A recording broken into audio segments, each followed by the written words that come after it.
Hello listeners, we are your co-hosts Jeanine Bailey and Marie Quigley for the Empower World Coaching and Leadership Podcast. Empower World brings guests who are making a difference to the world to inspire coaches and leaders who lead with mind, heart and soul. Hello and welcome everybody. Welcome to the next episode of the Empower World Coaching and Leadership Podcast with myself, Jeanine Bailey, and my wonderful business partner, Marie Quigley. It's lovely to see you, Marie. It's been a little while. It's been a while. It's great to see you too, Jeanine. Thank you. And I'm hoping you're in the throes of summer, but I've been hearing it's quite cool over there. I'm We're probably laughing so loud at that. Yes, it would be nice to be in summer, still wrapped up in my cardigan and certainly not warm enough to sit in my lovely sunroom, which is usually where I spend the summer doing my coaching sessions. So I'm inside the house at the moment still. Yes, I've been comparing temperatures between here and the UK, where some of my family are as well, and the weather patterns look very similar. Yes, winter all year round. Yes. So we wanted to do a podcast around listening. So I'm going to hand over to you, Marie, to introduce our topic tonight. Yeah, thank you, Jeanine. I appreciate that. I've been doing a lot of thinking around listening because I'm speaking at an event at the Sheffield Coaching Exchange about listening deeply, listening for beyond the words. And I know we talk a lot about this as coaches. How do we listen beyond the words? What is it that we're supposed to be listening for? So I thought it would be useful if we explore that today, Jeanine. What are the ways that we would know if we were listening deeply? What would be the resonance in our own bodies as coaches when we were really listening at a level that was more than just paying attention, but noticing other things? So I thought we do a lot of mentoring, we do a lot of supervision, we also do a lot of coaching ourselves. So I thought it would be useful to explore that and share some tips to people on how we perhaps go deeper with our clients. Yeah, thank you, Marie. And it was coming up for me as a topic as well. And I think it was around some reading that I've done recently. I can't remember what it was. It might have even been a book about listening, but also, as you say, the work that we do, and certainly mentoring a number of coaches at the moment and observing their coaching of others, and really starting to recognize in others what actually also makes great listening versus surface listening. And so it has really made me reflect upon, I guess, the language that I also use to share with coaches about what this powerful, beautiful skill of deep listening is. Because when we're doing that really deep listening, we're really acknowledging, we're really, being with the person that we're listening to. And I always like to share that when we're listening to somebody, we're listening through we're not just listening to their words, but we're listening to the whole person, the energy, the emotions, the physiology, our intuition. We're supporting them to listen to their own intuition, but we're also, when we're really connected and present and being with this person, this magnificent human being in front of us, we're potentially also noticing what's happening within ourselves and what are the reactions. So we've talked about using self as instrument and using that instrument to support our client to perhaps hear their own unconscious ways of listening to themselves. Yeah. And understanding themselves. Absolutely. And I think that's the key. And as I'm sitting observing you, Jeanine, listening to what you're saying, I'm also paying attention to what's happening to my own body as you're speaking this. And I notice my heart's beating fast. And I notice there's a settling in my belly that seems to recognize what you're saying. It almost is kind of really connecting what you're saying. And that's the use of instrument, use of self as instrument. And I really believe, because I practice this myself, that the way to listen to others is to also listen to self. So for me, I have a regular practice that in the morning, I spend some time and I ask myself 3 questions. What am I thinking? What am I feeling? And what do I need? And that means I have to pay attention to myself. And that could be the words that are coming up for me in answer to those questions. But it could be, so sometimes images arise, or sometimes emotions arise within me, or sometimes sensations arise. And I can't actually put a name to them, but I can feel them. And I think as coaches, if we practice the deeper listening to ourselves, then we're going to be braver in our work with our clients. So if a client is speaking, or if I'm in conversation with you, if I'm also noticing what's happening between us to evoke some processes for our conversation, then it feels deeper. So I'm listening to you, but I'm not listening to respond. I'm listening to see what's happening between us. And I think there's something sacred about that space between the two human beings that are having a conversation that can be really useful for creating awareness for somebody else. Yes, beautifully shared. And yes, as I guess what I was sharing just before you shared, it is paying attention to ourselves, what's happening, so that potentially we can use that information to create more understanding and awareness when we utilize ourself as an instrument. So, and it's interesting, as I was listening to you, I can feel just in my solar plexus and a little bit further down, a little bit of, I can't say it's tightness, but I'm just aware of this sensation that is sitting here. And it could be, at the moment, I don't know what that means. It could be nerves. It could be excitement. I haven't explored it yet. And knowing that we are recording this for others to listen to, so potentially there's perhaps a little bit of,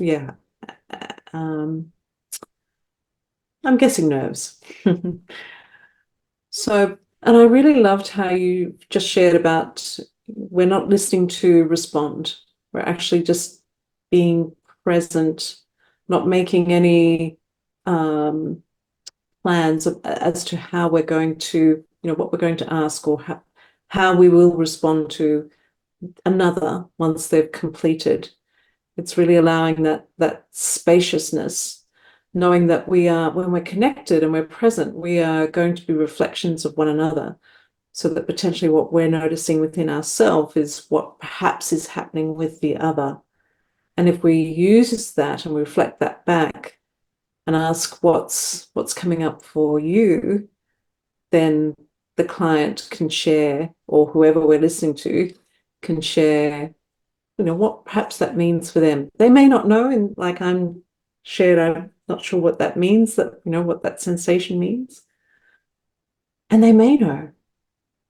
And they may know. I've called my session at the Sheffield Coaching Exchange Listening for Echoes. And the reason I've called it that is because I think that echoes are happening to help us remember ourselves when we're talking deeply and profoundly about ourselves. And when I or my clients, or the people that I'm speaking with, when I hear them speaking in the language of metaphors or emotions or feelings, it's almost like an echo is coming into their awareness. And they might not see it without the thinking partner, the coach, to help point it out. And so as coaches, if we think ourselves as that thinking partner, that we are supporting them by paying attention. So if your client is using the language of metaphor or story, then show them what they're saying and get curious with them about what that could mean, because there might be something that's echoing in their system that they need to pay attention to, or would be useful for them to pay attention to. And that's what, for me, I'm practicing in my work as a coach, is that deeper connection to maybe something we haven't heard before, or maybe something we heard many, many years ago that's going to be reverberating through us until we hear it, so that we can change the outcomes moving forward. Does that make sense?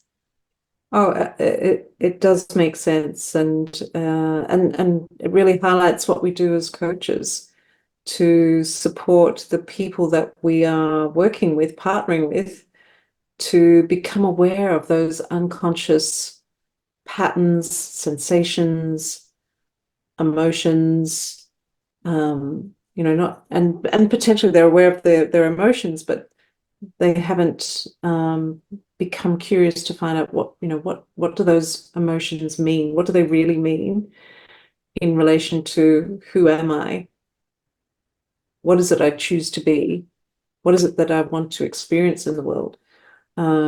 So our role is to support our clients to really become aware of those unconscious, subtle things that are perhaps going on within self that perhaps they've never even dreamt of getting curious about. So, and it's interesting, isn't it, Marie, that, when we shine a light on those subtle things that perhaps are happening to the client, that it can be so powerful and so profound when the light is shone onto those unconscious ways of being and doing.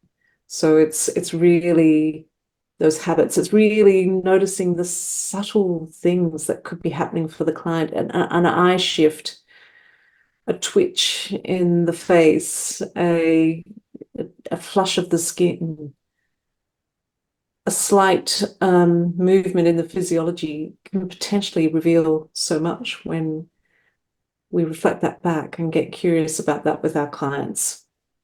Absolutely. And what stops us paying attention in this way is often our own agenda. We want the client to get somewhere, or we're thinking about a model and we have to move through the model, or we're thinking, let me take the client back here. They've said something important. Let me move them backwards. So if we're thinking in that state, the way I describe it is we're up here, we're in the thinking part. And some of the things that need to shift for us as coaches is that we come into our body and we become fully present in the moment. And a way to do that is through breath work. So staying present, moving back in your seat so that you aren't, forcing anything forward, really supporting yourself to be grounded so that you can stay centered, listening to that other person, but not holding on to any agenda to get them anywhere. It's a real dance, isn't it? About trusting that whatever's emerging is perfect for the awareness of the client in that time. And that's going to create a shift.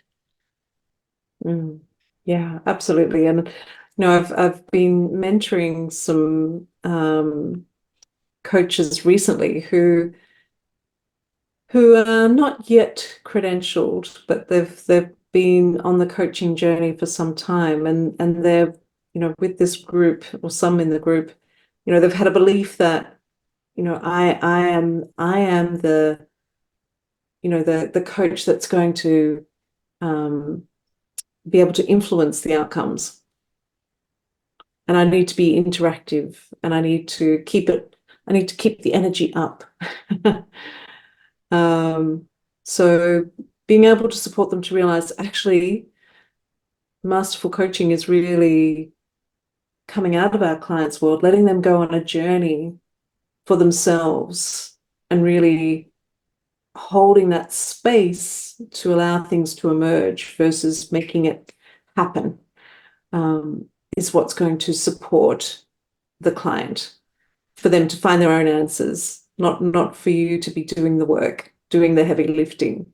So it's been interesting to hear these young coaches, and for them to also be open and try on a different way of being with their clients.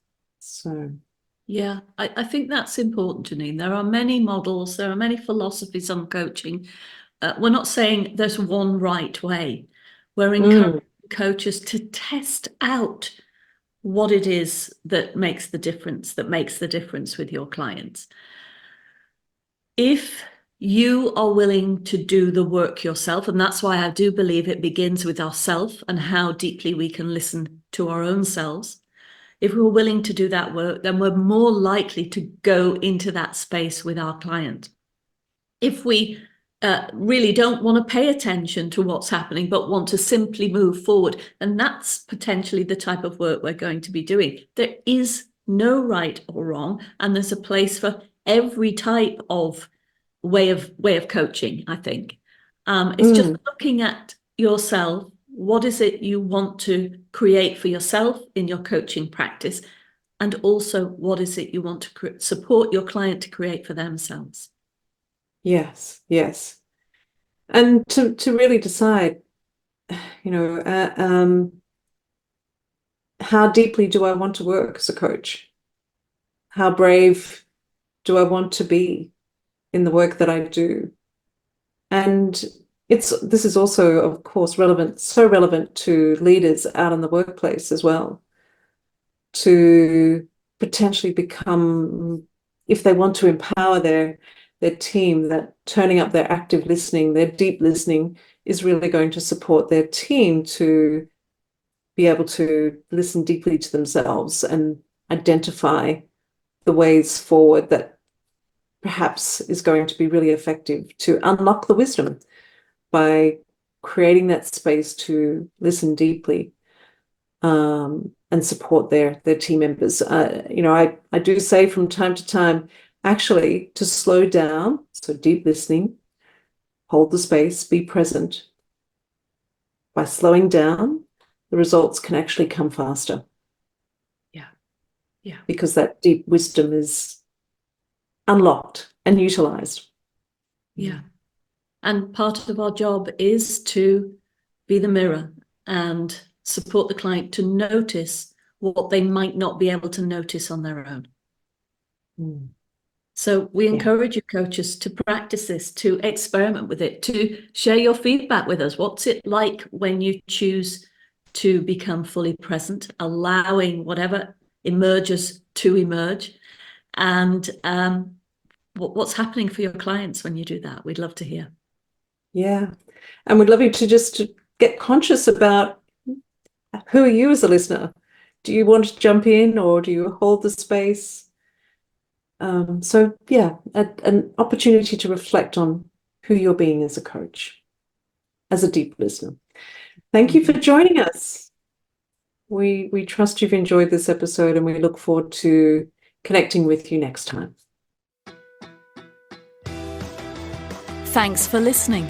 You can find out more about us on our website www.empower-world.com and on our social media networks: Facebook, LinkedIn, Twitter, Instagram, and YouTube. Be empowered.